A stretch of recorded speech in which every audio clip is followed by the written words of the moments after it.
तो last time हमने ये देखा था कि अलजेब्रा किस तरह अरिथमेटिक से डिफरेंट है। अलजेब्रा में हम डील्स करते हैं वेरिएबल्स एंड नंबर्स के साथ, जबकि अरिथमेटिक में हम सिर्फ नंबर और नंबर के ऑपरेशंस को डिस्कस करते हैं। जब हम नंबर्स कह रहे हैं तो इससे हम इंटीजर्स भी इसमें इंक्लूडेड है, इसमें फ्रैक्शंस भी इंक्लूडेड है, इसके अंदर डेसिमल नंबर्स भी इंक्लूडेड है, और ऑपरेशंस में उनकी एडिशन, सब्ट्रैक्शन, मल्टीप्लिकेशन, डिवीजन, ये सारे ऑपरेशंस भी हैं। इसी तरह से उनके फैक्टर्स या उनके मल्टीपल्स फाइंड करना, ये सब चीज़ें भी अरिथमेटिक का पार्ट है। इसी तरह अगर नंबर्स हमें टाइम के फॉर्मेट में गिवन हो तो उनको वर्कआउट करना भी इसमें इंक्लूडेड है। अगर रेशो के फॉर्मेट में गिवन है तो उनको वर्कआउट करना भी इसमें इंक्लूडेड है। Fraction to percentages, percentages to fractions, इसी तरह प्रोपोर्शंस, ये सब चीज़ें ऐसी हैं जो कि अरिथमेटिक का पार्ट है और उसके अंदर ऑलरेडी इंक्लूडेड है। अच्छा, अरिथमेटिक में हमने इन सब चीज़ों को डिस्कस किया, फिर उसके बाद हम अलजेब्रा पर आए। तो अलजेब्रा में अब हम देखेंगे कि जो अरिथमेटिक वाला काम है उसके साथ साथ वेरिएबल्स उसमें इंक्लूड हो जाएंगे, और वेरिएबल्स प्लस नंबर्स के ऊपर सारी अरिथमेटिक और वो सब चीज़ें अप्लाई हो रही होंगी। तो अलजेब्रा के अंदर हमने बेसिक अलजेब्रा देखा था, जिसमें हमने सबसे पहले ये देखा था कि अलजेब्रिक टर्म्स के अंदर क्या क्या चीज़ें होती हैं। जैसे -4x³ एक अलजेब्रिक टर्म है, तो इसमें एक साइन है, कोफिशिएंट है, वेरिएबल है, उसका एक्सपोनेंट है, और कोफिशिएंट्स सिंपल नंबर्स होते हैं। बाज़ औक़ात हम नंबर्स के बजाय अल्फ़ाबेट्स में इनको शो करना चाहते हैं तो वो आर्बिट्ररी कांस्टेंट्स कहलाते हैं, और यूजुअली शुरू के अल्फ़ाबेट्स जो होते हैं वो आर्बिट्ररी कांस्टेंट्स के तौर पे यूज़ होते हैं। वेरिएबल, ये लास्ट के जो अल्फ़ाबेट्स हैं XYZ वगैरह, वो यूज़ होते हैं। फिर हमने देखा था कि फैक्टराइजेशन क्या होती है, यानी किसी भी टर्म को उसके फैक्टर्स में चेंज करना। जैसे हमने अरिथमेटिक में देखा था, अलजेब्रा में भी इसी तरह होता है। एक और टाइप के क्वेश्चंस होते हैं जिसमें सब्जेक्ट ऑफ द फार्मूला बनाना होता है, वो आज हम डिस्कस करेंगे। और फिर क्वाड्रेटिक इक्वेशंस मिलती हैं हमें, जिन्हें हमें फैक्टराइज करना होता है, सॉल्व करना होता है। तो हम आज स्टार्ट करते हैं इस कॉन्सेप्ट से कि फॉर एग्जांपल अगर हमें सब्जेक्ट बनाना है पर्टिकुलर गिवन अल्फ़ाबेट को, तो हम उसको किस तरह से वर्कआउट करते हैं। फॉर एग्जांपल हमें यहाँ पर गिवन है कि हमें एक इक्वेशन गिवन है ax² + bx + c = 0। इसमें हमें b को इसका सब्जेक्ट बनाना है। तो वर्किंग हम इस तरह करेंगे कि b वाली टर्म के अलावा बाकी सारी टर्म्स हम इक्वल की दूसरी साइड पे मूव कर देंगे, और b को सब्जेक्ट बनाने के लिए b के साथ जो भी मल्टीप्लाई हो रहा है उसको भी हम इक्वल की दूसरी साइड पर मूव कर देंगे। तो माइनस कॉमन लेने के बाद x को जब हमने वहाँ मूव कर दिया तो -(ax²) + c/x, ये b को सब्जेक्ट बनाने की फॉर्म है, या हम इसको यूं भी लिख सकते हैं। तो ये वो फॉर्म है जिसमें हमने b को सब्जेक्ट बना दिया, बाकी सब कुछ हमने राइट हैंड साइड पे मूव कर दिया। जब हम किसी एक टर्म को सब्जेक्ट बना देते हैं तो वो लेफ्ट हैंड साइड पे हमें बिल्कुल सेपरेट नज़र आती है, और राइट हैंड साइड पे उसके अलावा बाकी सब कुछ होता है। इसी तरह से एक और एक्सप्रेशन हम देख लेते हैं जो कि यहाँ पर गिवन है, और वो ये वाला है कि हमें x = cube root of a/b - a given है, और यहाँ हमने a को सब्जेक्ट बनाना है। अगर a को हमें सब्जेक्ट बनाना है तो सबसे पहले इस क्यूब रूट को हमें रिमूव करना होगा, और क्यूब रूट हमने देखा था अरिथमेटिक में कि रिमूव होता है जब हम क्यूब ले लेते हैं। क्यूब और क्यूब रूट एक दूसरे का ऑपोजिट होते हैं, तो ये एक दूसरे को कैंसिल करेंगे, एक दूसरे के इफेक्ट को कैंसिल करेंगे। तो यहाँ हमारे पास x³ बचेगा, क्यूब रूट क्यूब से कैंसिल हो जाएगा, सो a/b - a, ये हमारी फॉर्म बन गई। अब इसके बाद हमें a को सब्जेक्ट बनाना है, तो सबसे पहले हम डिनोमिनेटर को दूसरी साइड पर मूव करते हैं। वहाँ जाकर वो x³ से मल्टीप्लाई हो रहा होगा, x³ से हम इसको मल्टीप्लाई कर देते हैं तो bx³ minus a times x cube is equal to a को सब्जेक्ट बनाना है तो हम ए एक्स क्यूब वाली टर्म को ए के पास मूव कर देते हैं, it will become a plus a x cube. अब यहाँ से हम ए को कॉमन करते हैं क्योंकि वो कॉमन फैक्टर है, तो ए जब कॉमन आ गया तो फर्स्ट टर्म में हमारे पास 1 बचेगा और सेकंड टर्म में सिर्फ एक्स क्यूब बचेगा। अच्छा, इसके साथ ए के साथ जो मल्टीप्लाई हो रहा है उसको हम इक्वल की दूसरी साइड पे मूव कर देते हैं तो वो वहाँ जाकर डिवाइड करेगा। So it means A as a subject is equal to B X cube upon 1 plus X cube. ये हमने वर्किंग करके ए को अपने फॉर्मूले का सब्जेक्ट बना लिया। मैं आपको जो अलजेब्रा के पास पेपर के क्वेश्चंस दूंगा उसमें पेपर 1 में आप देखेंगे कि ये क्वेश्चंस आते हैं रिपीटेडली कि आपको एक एक्सप्रेशन गिवन होता है और आपने उसमें से किसी एक को सब्जेक्ट बनाना होता है। तो ये आपको होम असाइनमेंट में मिल जाएगा, इसके बाकी पार्ट्स फिर आप ट्राई कर लेंगे। अच्छा, अब इसके बाद सेकेंडली मैं अभी जो डिस्कस करना चाह रहा हूँ वो कुछ फार्मूले हैं जिनके एप्लीकेशन हमें देखनी है कि ये फार्मूले किस तरह से अप्लाई होते हैं। तो 3 फार्मूले हमें अच्छी तरह याद होने चाहिए। पहला फार्मूला है बाइनोमियल की एक्सपेंशन का, which is a plus b whole square. A plus b whole square means a plus b is being multiplied by a plus b repeatedly 2 times. और अगर हम इसको मल्टीप्लाई करेंगे तो a square plus A B, फिर b से multiply करेंगे तो A B plus B square, और जब हम इसे सिंप्लीफाई करेंगे तो a square plus 2ab plus B square, ये हमारे पास रिजल्ट आ जाएगा। अच्छा, अब फॉर्मूला ये इस तरह बनता है कि हम बजाय इसके कि a plus B whole square को 2 ब्रैकेट्स या फैक्टर्स की फॉर्म में लिखें, फिर मल्टीप्लाई करें, फिर रिजल्ट लिखें, इन तीनों कामों को करने के बजाय हमें जब भी इस तरह की फॉर्म गिवन होगी हम डायरेक्ट उसका ये रिजल्ट लिख देंगे, ये हमारा फॉर्मूला बन जाता है। इसी तरह ये भी हो सकता है कि आपके पास a minus B whole square की फॉर्म है।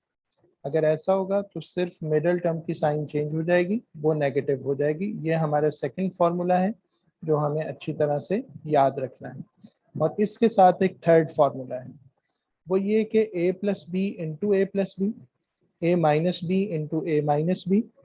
इसके साथ ये भी हो सकता है कि a plus B A minus B हो जाए। तो सिंस सेकंड टर्म्स डिफरेंट हैं तो हम इनको किसी भी एक का स्क्वायर नहीं बना सकते, तो इसका जो आंसर आता है मल्टीप्लाई होने के बाद वो ए स्क्वायर माइनस बी स्क्वायर की फॉर्म में। तो ये 3 फार्मूले हैं जो हमें अच्छी तरह से याद होने चाहिए। इसमें क्या था, पहली फॉर्म थी जब a plus B into A plus B था, दूसरी फॉर्म थी जब a minus B into A minus B था, यानी ये दोनों सेम टर्म्स हैं जो रिपीटेड मल्टीप्लिकेशन हो रही है। अब टर्म सेम नहीं है, डिफरेंट हो गई हैं।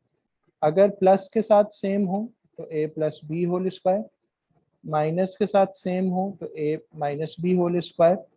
अच्छा, इसका जो प्रोडक्ट आएगा वो a square plus 2ab plus B square होगा, इसका product a square minus 2ab plus B square होगा।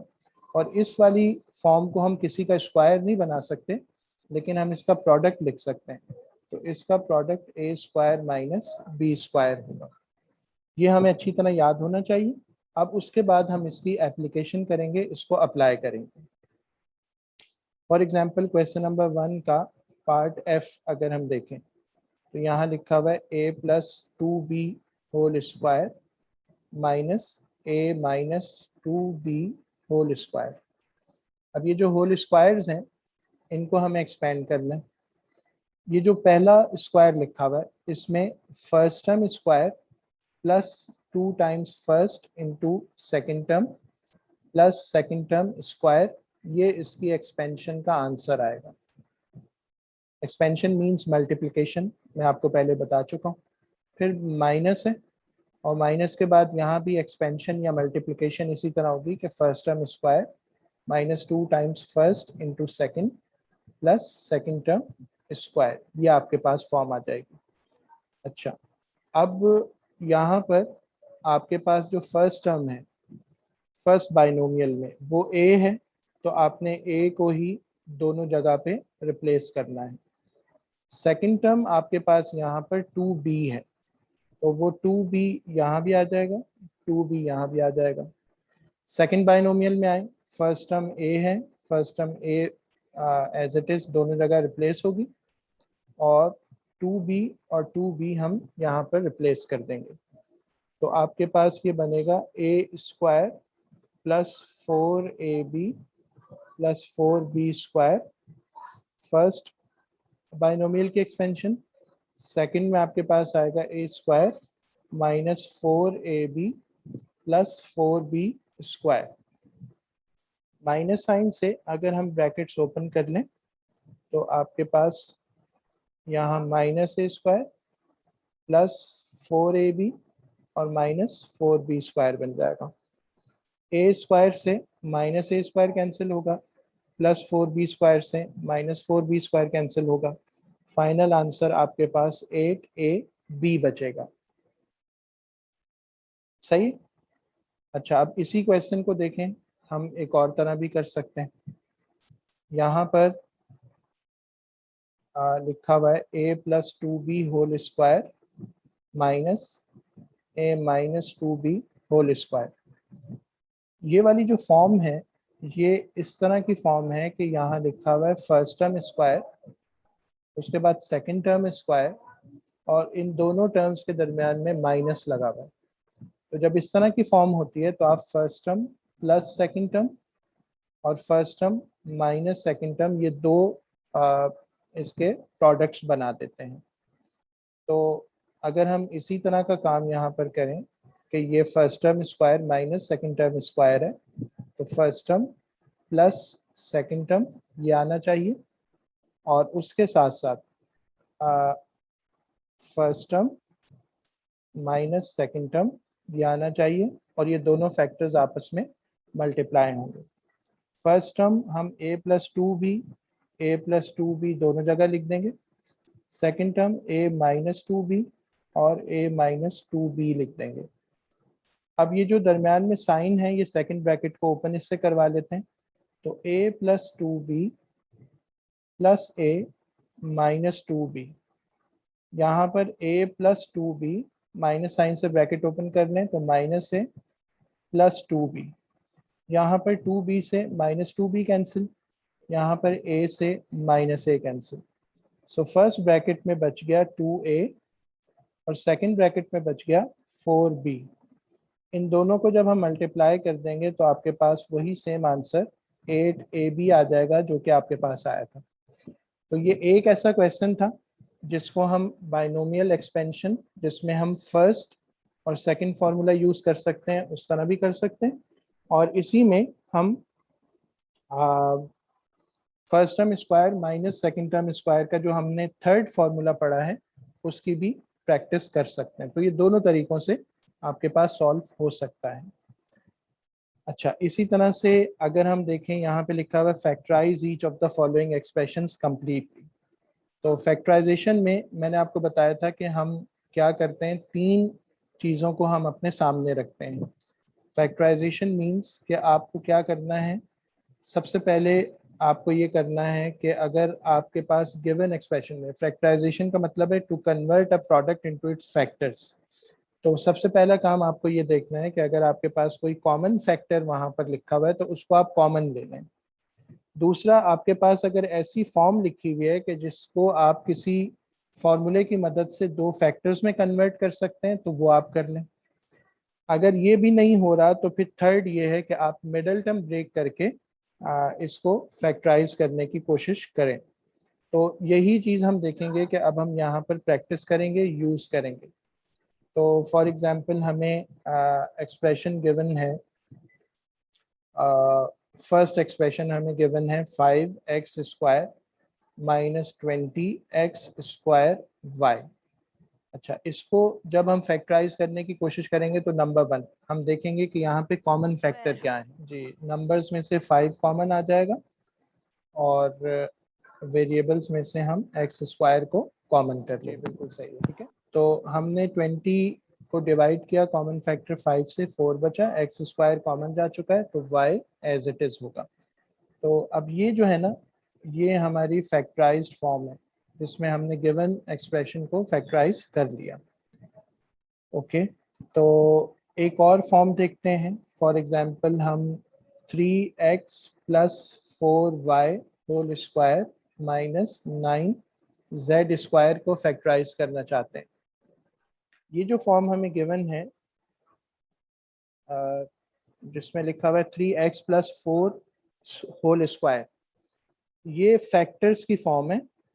अगर हम इस पे फर्स्ट फॉर्मूला अप्लाई करेंगे तो ये दोनों ब्रैकेट्स मल्टीप्लाई होके जो प्रोडक्ट देती है ना एक्सपेंशन से, वो हमें यहाँ आंसर में मिल जाएगा।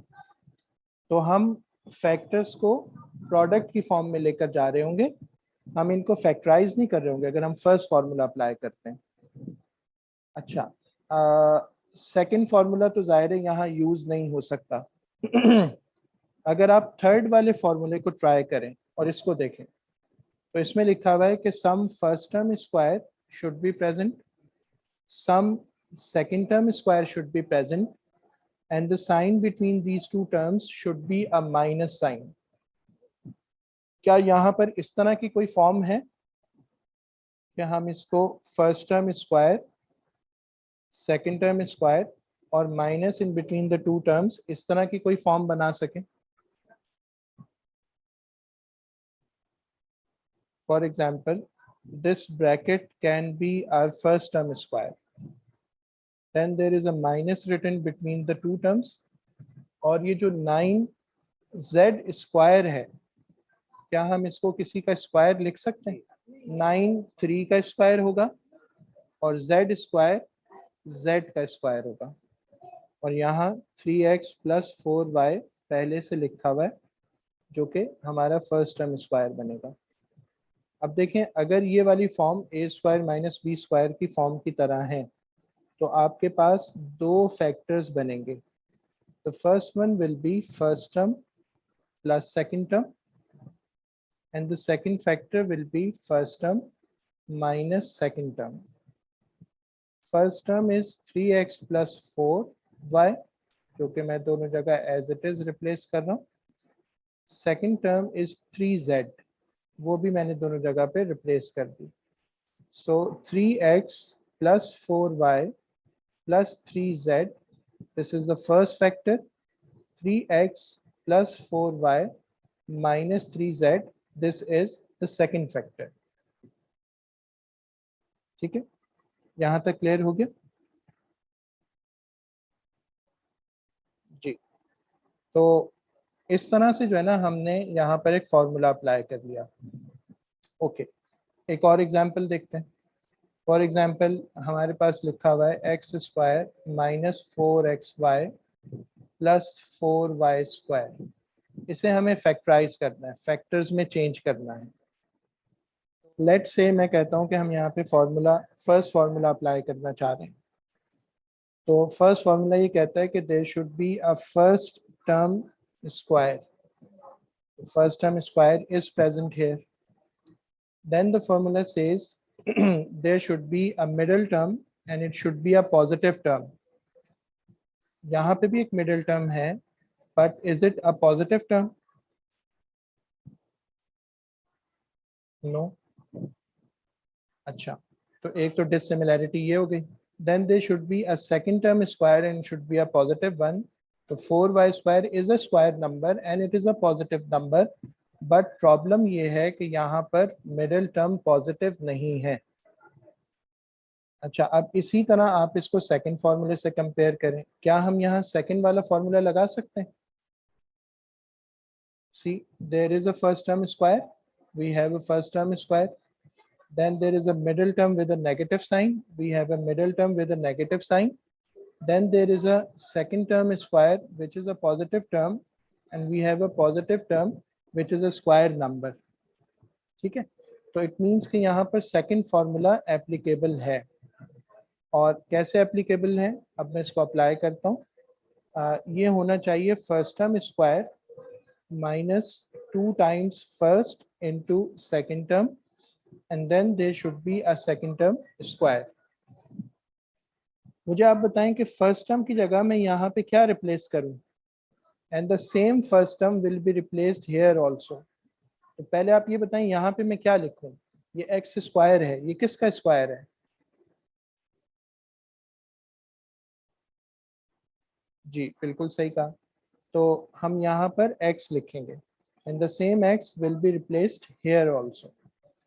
अच्छा, अब आप मुझे बताएं कि ये जो 4y स्क्वायर है ये किसका स्क्वायर है? क्या नंबर हमें यहाँ लिखना चाहिए? जी, और y स्क्वायर y का स्क्वायर है। सेम सेकंड टर्म यहाँ भी रिप्लेस होगी, तो हमें यहाँ पर भी 2y लिखना चाहिए। अब आप हर एक टर्म को कंपेयर करके देखें। आपने फर्स्ट टर्म लिखी, आपने सेकंड टर्म लिखी, अब ये देखें कि क्या ये मिडिल टर्म हमारी गिवन मिडिल टर्म से मैच हो रही है या नहीं हो रही। The answer should be -4xy। So minus 2 2 4 xy, -4xy यहाँ भी आंसर आ रहा है। तो इट मीन्स कि हमने तीनों टर्म्स को मैच कर लिया। तीनों टर्म्स को अगर मैच कर लिया और वो मैच हो गई, then it should be first term minus second term whole square. First term आपने लिखी थी x, वो x यहाँ एज इट इज लिखेंगे। सेकंड टर्म आपने लिखी थी 2y, वो 2y एज इट इज होगा। And x minus 2y whole square means x minus 2y is being repeatedly multiplied by itself 2 times। तो ये दो फैक्टर्स बन गए of the given expression. Okay, इसमें कोई कंफ्यूजन तो नहीं है? ओके, नेक्स्ट हम देखते हैं 5p square plus 11p plus 2। ये एक एक्सप्रेशन गिवन है, हमने इसे फैक्टराइज करना है और हमें तीन फॉर्मूले पता है। A square plus 2ab plus B square is a plus B whole square. A square minus 2ab plus b square is a minus b whole square, and then we have a square minus b square, first term square minus second term square, which is factorized as a plus b into a minus b। ये दो factors बनते हैं इसके। अब यहाँ पर ये जो गिवन एक्सप्रेशन है इसमें कौन सा फॉर्मूला अप्लाई होगा, फर्स्ट, सेकंड और थर्ड?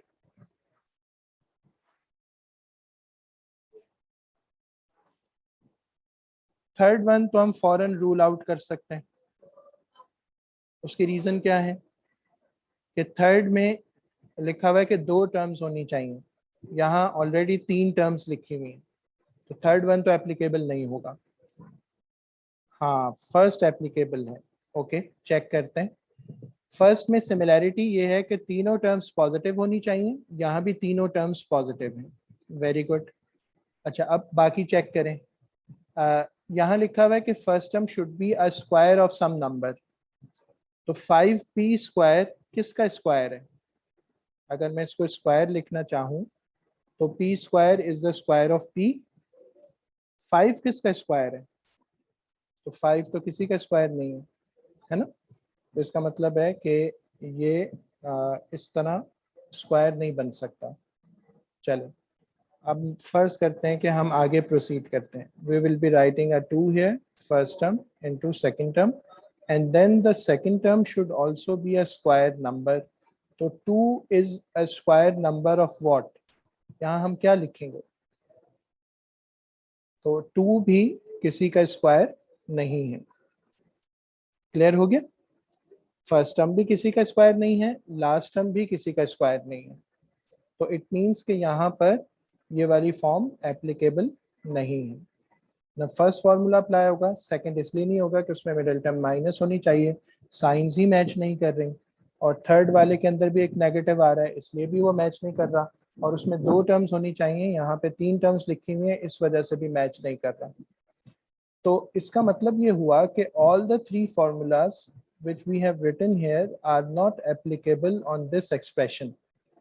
जब आपके पास फॉर्मूले एप्लीकेबल ना हो फैक्टराइजेशन में, देखें फैक्टराइजेशन में क्या था कि firstly we need to find a common factor, common factor हमें नहीं मिल रहा था। Secondly we need to apply one of the formula if applicable for factorisation, वो भी यहाँ पर एप्लीकेबल नहीं था। Now we are going to move to the third step. which is breaking the middle term. तो यहाँ पर हम मिडल टर्म को ब्रेक करेंगे।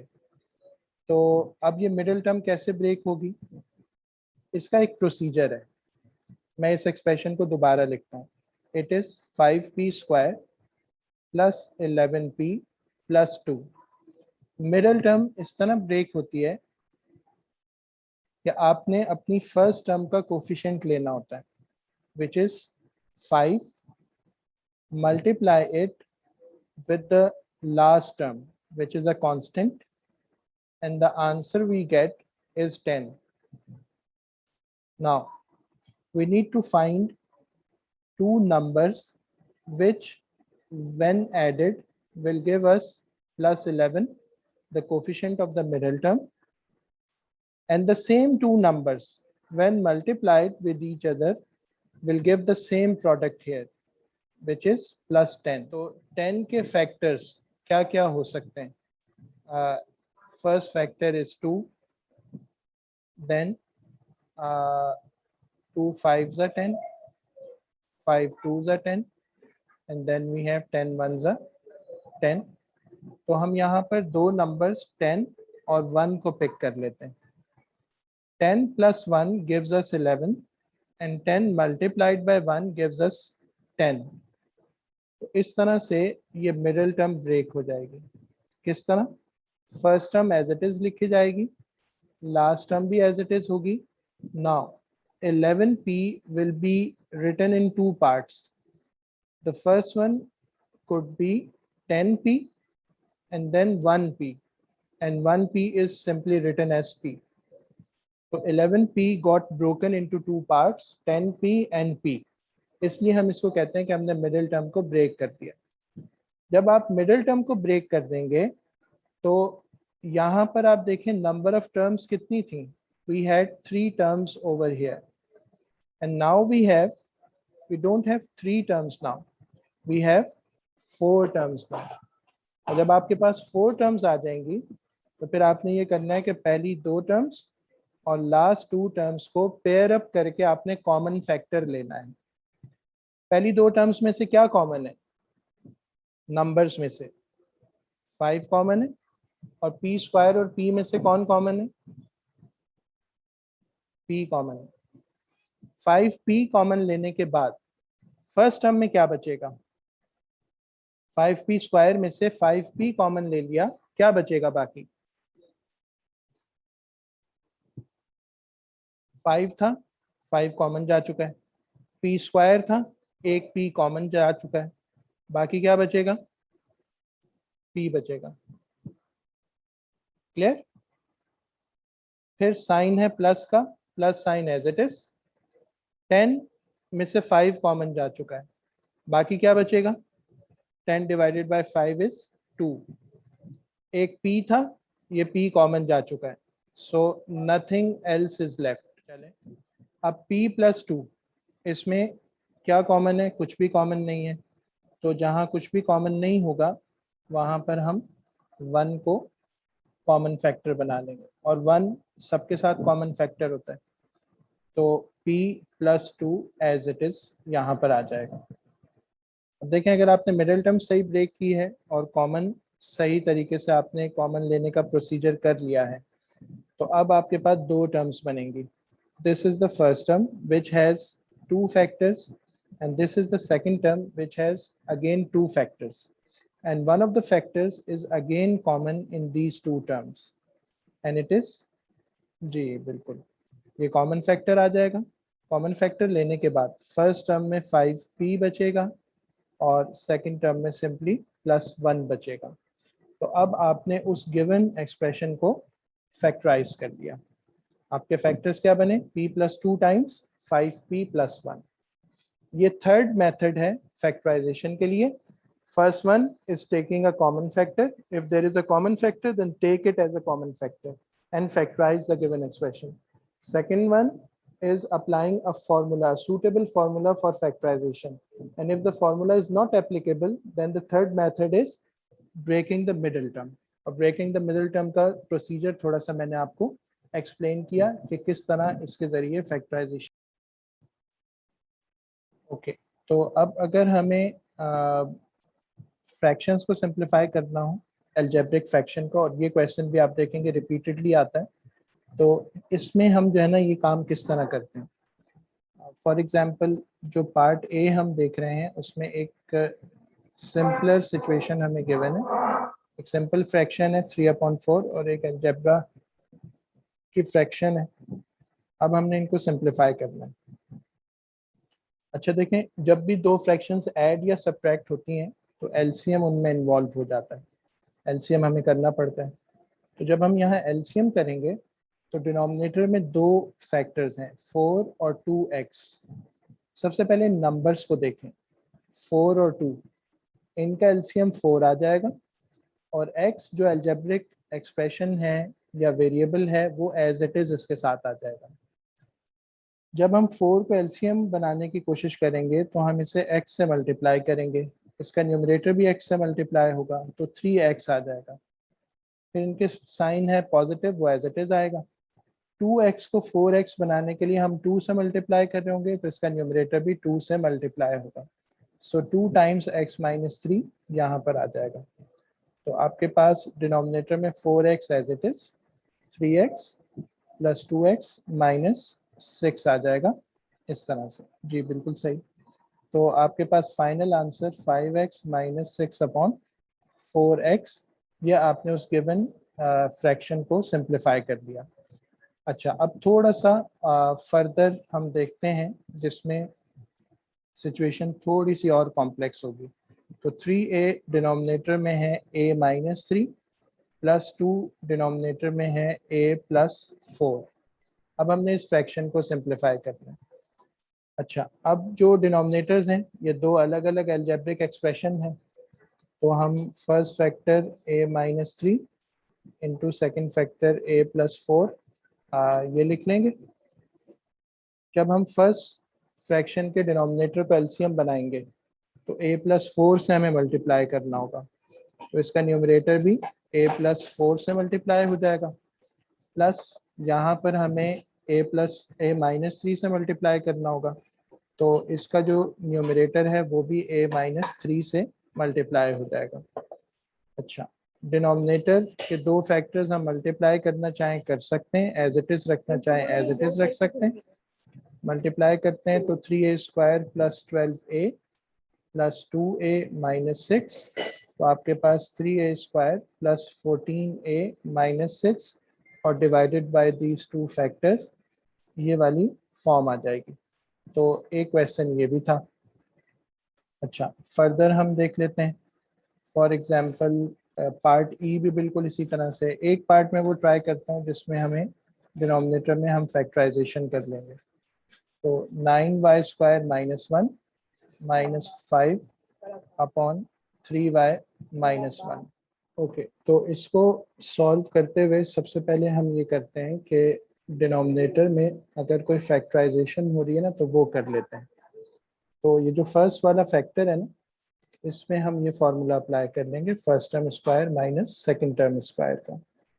फर्स्ट टर्म 3y का स्क्वायर, सेकंड टर्म 1 का स्क्वायर बनेगा, तो न्यूमरेटर इसका एज इट इज आ जाएगा। अच्छा, अब देखें फर्स्ट टर्म, फर्स्ट जो फ्रैक्शन है उसमें आपके पास फैक्टराइजेशन होकर ये बन गया 2y प्लस 3, दो फैक्टर्स बनेंगे 3y plus 1 into 3y minus 1, second fraction minus 5 upon 3y minus 1। अब जब हम एलसीएम करेंगे तो आपके पास दो फैक्टर्स आ जाएंगे 3y प्लस 1 और 3y माइनस 1। फर्स्ट फ्रैक्शन में हमें किसी से मल्टीप्लाई करने की ज़रूरत नहीं है, तो 2y प्लस 3। सेकेंड में हमें 3y प्लस 1 से मल्टीप्लाई करना पड़ेगा, तो उसका न्यूमरेटर भी इसी से मल्टीप्लाई होगा।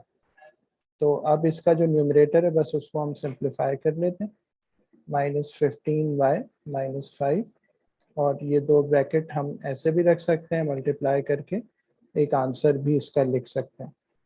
तो जी ये आंसर आ जाएगा माइनस 13y माइनस 2, और डिनोमिनेटर को हम 9y स्क्वायर माइनस 1 भी लिख सकते हैं और दोनों फैक्टर्स भी लिख सकते हैं। तो इस तरह से फैक्टराइजेशन करके भी हम इसे सॉल्व कर सकते हैं।